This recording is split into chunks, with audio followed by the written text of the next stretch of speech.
this is getting crazy, folks. What is the president doing? Arming al-Qaeda, changing the name to ISIL, ISIS, Islamic State to confuse people, and now he's going to get tough on them by arming the good rebels. That is them. That is so naked, so 2 + 2 = 5, so ridiculous. Of course we built our businesses. Of course raising the debt limit raises the debt limit. Of course they're coming after our guns. Of course the NSA is spying on us. I can hardly breathe. I'm having like an anxiety attack over this. This is incredible. When you know the players, you know the facts. And I was hoping Colonel Schaefer, who I know for a long time and who I trust, would come on and correct me. But instead, he came on and confirmed everything I already knew, and I wanted to throw up. Is it possible to arm non-radical rebels and have them kick al-Qaeda out? No. Across the border in Syria, we have ramped up our military assistance to the Syrian opposition. Tonight I call on Congress again to give us additional authorities and resources to train and equip these fighters. In the fight against ISIL, we cannot rely on an Assad regime that terrorizes its own people, a regime that will never regain the legitimacy it has lost. Instead, we must strengthen the opposition as the best counterweight to extremists like ISIL, while pursuing the political solution necessary to solve Syria's crisis once and for all. To your point in the opening, Alex, the very people that are now the president's going to talk about trying to kill and roll back are the ones that he gone about conducting the airstrikes, destabilizing the Assad regime last summer. Had we done that, they would now be in charge of all of Syria, and they would have had not only the army they've stolen from Iraq, they would have had pretty much the whole Syrian army, which is not an unformidable force. Well, we're even hearing from the family members of one of the journalists who reportedly had his head sawed off by these crazies, that it's the so-called good rebels in Syria that sold him to ISIS, and I've seen Pentagon numbers of 65% of the jihadis there in Syria are al-Qaeda or ISIS linked. What's the numbers you've got? The numbers are higher than that, and I don't want to get into it because I've been told exactly what they think they are, and I have to stay away from that. But let me just tell you they're higher. And this is the concern that you and your audience, I think, really need to internalize here, is that funding these guys fundamentally may well help destabilize Assad, but when they're done with Assad, they're coming back towards us. There is no good to be had from funding these militia. And as you point out, Alex, rightfully, that these so-called allies, these guys that we were working with, sold the journalist, one of the American journalists, to ISIS for purposes of their own making. So let me be painfully clear here, there are no good radical Muslim militia. Anytime we fund something like that, it will come back to bite us. One of the policy points we just made to members in Congress here, Alex, is the fact we have invested in a workable military organization in the Middle East. These consist of militaries that we have helped shape: the Egyptian military, the Jordanian military. These are all militaries which we've invested in. They have sent officers to the military academies, to the war colleges, and for goodness sake, why would we not want to work with them, such as the Egyptians, who right now, by the way, Alex, are doing what we should have done in Libya. The Egyptian military is now trying to retake the cities we allowed al-Qaeda to take in Libya, and they're engaging in against these very sort of militia in the Sinai Peninsula, trying to help the Israelis out. So again, we tend to actually do damage to the very allies we have, such as the Egyptians, and yet we fund these guys, and what we see here are again the tragic results of journalists being beheaded. And I was in the meeting with the Syrians who have been displaced by ISIS. I was in a meeting with the Christians yesterday who were and Alex, let me be clear, they don't want to come here. They just want to have help regaining their 5,000-year-old cities who they've lived there in peace for thousands of years. They want them back. They don't want to come here. And yet somehow we have allowed for this ISIS to destabilize the region. And again, it's not like they're going to just take Assad out. They're going to try to establish their own state, and they're going to come here to kill us next. Because it's the truth. All these years, supposedly, to take out al-Qaeda, being backed by Saudi Arabia and others, and now they've got hundreds of millions of dollars, if not billions, and we're told, oh, just give more money to the non-radical group that's the minority, and as you said, are radical as well. This sounds like more covert funding of ISIS and maybe a payoff to get them to stop attacking Iraq and to go back after Assad. I mean, there's got to be some real policy here, or is some covert policy, or is this really total ineptitude? Because I remember you here years ago when Benghazi took place on 9/11 saying it was an arms deal to get weapons to al-Qaeda. We just call them ISIS now. So give us the inside scoop. The policy is one that's been heavily influenced by, I believe, what is the issue we have been dealing with the past 12 years, Alex, which is something called the Muslim Brotherhood. And as much as I think a lot of folks have been made to think that they are a moderate organization, they are not.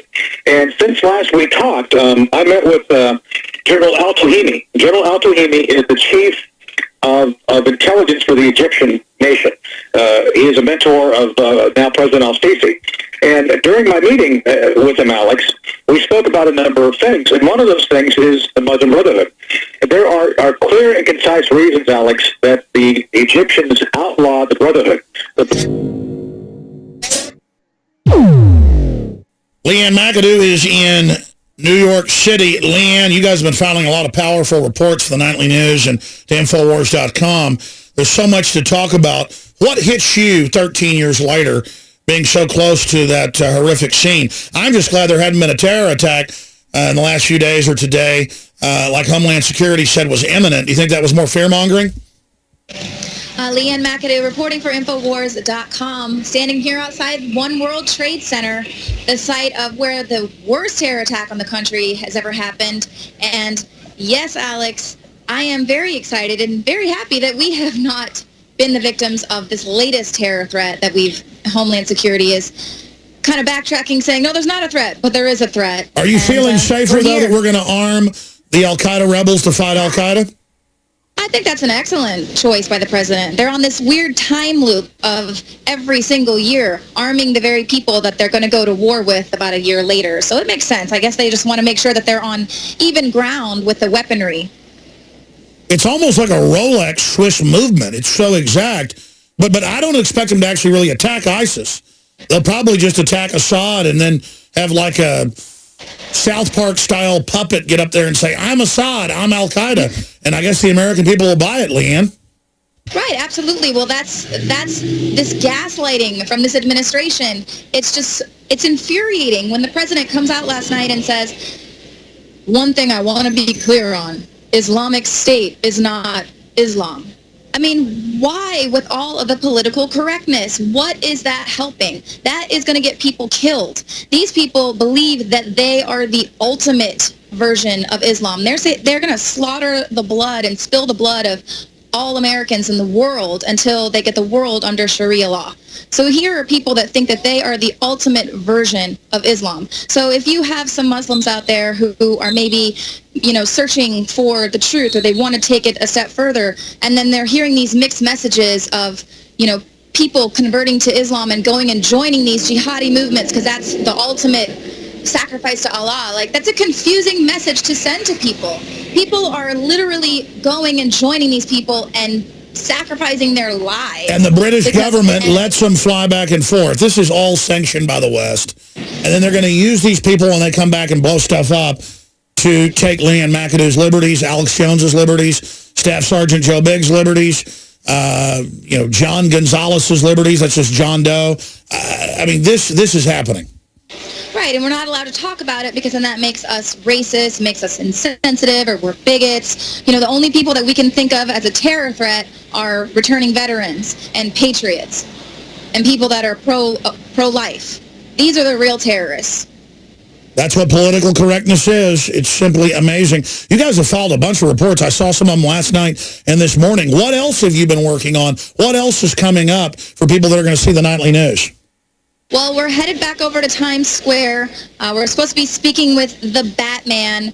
He was very heated about the fact that the city is trying to make them remove their masks because of terrorism. And he was saying in a very thick foreign accent, this is America and the Constitution, and there's a reason why it's here, and we have the freedom to do what we want and to wear what we want. This is America. That's right. In fact, you're down close to Ground Zero right now, aren't you? Yes, absolutely. Right here, One World Trade Center, where obviously the symbology is where the two towers fell and then merged into one. And they have that new building that looks like a giant pyramid. If you look at it, the whole face of it's really a big pyramid. I've never really noticed that in photos. When you look at the video, you can see it. Leanne McAdoo, we're going to write an article about it probably tomorrow or tonight. The video is up on infowars.com right now. Retired Lieutenant Colonel reveals secrets of the 28-page 9/11 report. CIA-trained intelligence officer confirms InfoWars analysis that it's covering up for Saudi Arabia. That's a great headline, but it should probably be Insider confirms 9/11 report. Trying to get the exact headline. So this broadcast is so transparent that we're actually here on air conducting just behind-the-scenes stuff live because there's no other way to do it. I mean, how do you take something that big and then put it into a headline? That an insider who was on Capitol Hill, who's talked to the sources, confirmed that the 28-page report that's being redacted and suppressed confirms that Saudi Arabia was involved and our government knew. Insider reveals U.S. government covering up truth of 9/11 report? I don't know. I guess retired Lieutenant Colonel reveals secrets of 28-page 9/11 report is a pretty good headline. Look at these other articles. TSA demands to conduct full-body pat-down on man after his plane already landed. San Diego school police given mine-resistant military vehicle by Pentagon to police the school. ISIS threat to America, a farce. I don't know if I agree with that headline, but I do agree that it's a threat because they manufactured it, but then it becomes a real threat. That's a Kurt Nimmo article. I haven't read it yet, but I'm going to. I'm sure I agree with him. Kurt's a pretty smart fellow, but it's lurid propaganda campaign stampedes public into accepting another war. Well, that's certainly accurate. Let's go ahead and go back to Leanne McAdoo. Leanne, so you're going to go up and basically just, I guess, show the police state that's been set up since 9/11 that's pointed at cartoon characters, not at ISIS? Exactly, but that's kind of the thing. We don't know if they are ISIS because they've all got masks on. That's the big problem there. They're allowed to wear masks, but people at the protests are not, because people that have their mind on freedom and liberty, they're terrorists. So we're actually out here now, and this police state is blatant all around us. They've got it all blocked off. And one of the things that's really upsetting to me, because here on the anniversary of 9/11, the things that have always brought me to tears are seeing the men and women in uniform willing to sacrifice their lives for me. Now, granted, we know there are definitely some bad apples in the bunch, but there are some really... But still, there's the archetypal issue of the warriors defending us, and now they're not allowed in the ceremony, except for a few handpicked for television. Well, the thing that was just so upsetting, Alex, is you see them and they're just dressed in their finest suits today, and down this hallway, tucked in an alleyway, outside of the ceremonial plaza, they have a tiny little section where the first responders are having their own ceremony right here. We tried to see if we could get a little bit of a signal there, and we weren't able to, but it was just so touching. They have all of the doors and the things that were destroyed there, a little bit of a wreckage, to just kind of give a ceremony for themselves. Why are the first responders, once again this year, not allowed inside the ceremony? They lost people that day as well. Well, that's because they were nothing but a prop the whole time to sell the end of America, to sell the police state on the backs of their valiant efforts. That's why. And now they want to hide them like the World War I bonus marchers.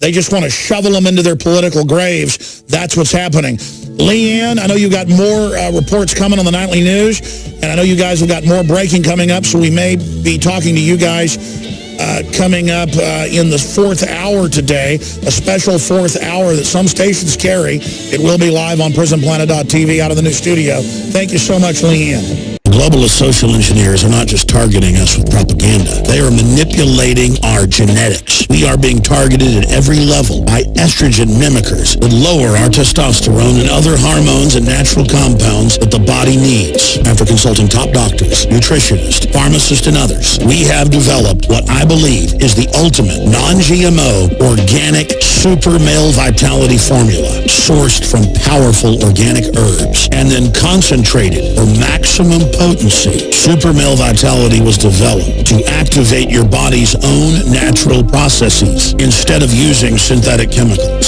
Super Male Vitality by InfoWars Life is so powerful that I only take half the recommended dose. For a limited time, we are offering 15% off Super Male Vitality at InfoWarsLife.com to introduce you to this powerful supplement. Visit InfoWarsLife.com today to secure your Super Male Vitality. InfoWarsLife.com.